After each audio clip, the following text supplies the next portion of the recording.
خليك فاكر ان اللي بيحبك هيفضل يحبك مهما شاف فيك عيوب. انا قلت بس افكرك، لا زحمة الحياة ولا ان فلان وحشك وهو جه عليك او غلط فيك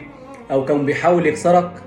تحاول ترجع له وتقل من قيمتك وتيجي كالعادة على كرامتك. اوعاك، اللي بيحبك هيقبلك زي ما انت مهما كنت، وفي اللحظة اللي هو مش قابلك فيها وهو بالنسبة لك او هو بالنسبة له بيطلع وحسك ان انت مش معاه في نفس المود او مش في نفس الليفل،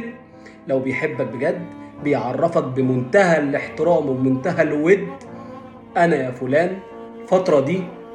نفسيا مش قادر ومحتاج ان انا ابعد ومحتاج حد يبقى افضل مني عشان يشدني ويطلعني معاه لفوق،